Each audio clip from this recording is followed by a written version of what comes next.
this week's Keeping It Real, Cam Marston wonders if we prefer entertainment to anything of substance and frets over the consequences. I hope everyone had a nice July 4th holiday. On July 4th, 1776, the Declaration of Independence was officially adopted and signed.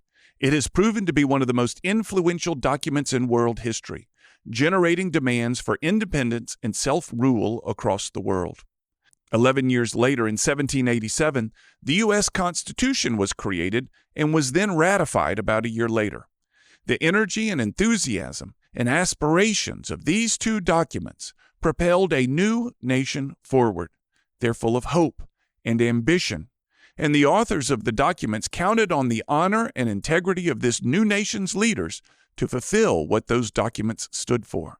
The leaders, the document, and the mood of our nation at the time was hope, fueled by the divine.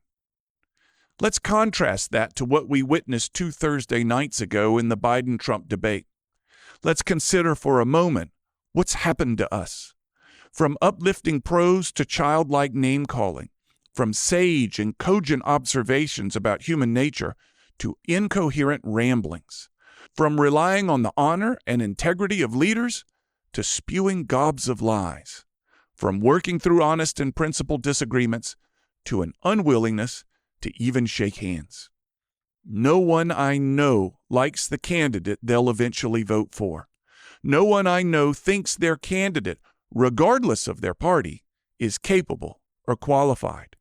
Everyone I know is voting for their guy to prevent the other guy from destroying the nation.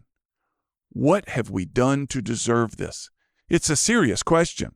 What the hell have we done to deserve this?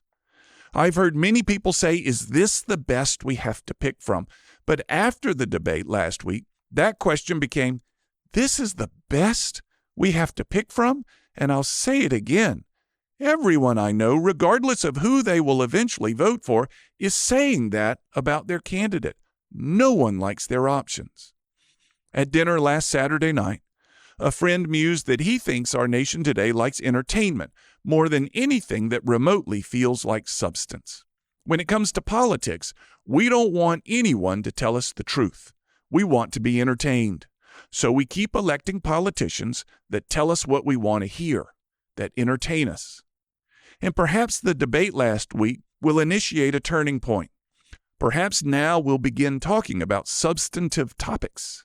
When was the last time a politician even offered an opinion on our nation's debt or deficit? When was the last time a politician addressed our nation's addiction to entitlement spending? A trusted economist I interviewed on my radio show last week predicted that around the year 2030, our nation will fall into an economic depression that overshadows the Great Depression of the 1930s. And it will largely be driven by deficit spending, national debt, and runaway entitlement spending, issues we've known about but refuse to acknowledge. And if he's right, and as these dark clouds gather, we sit and watch two of the nearly least capable people our nation has ever put forward feebly argue over why they should represent us as president. It's gut-wrenching, and it's not entertaining. Not at all. I'm Cam Marston, just trying to keep it real.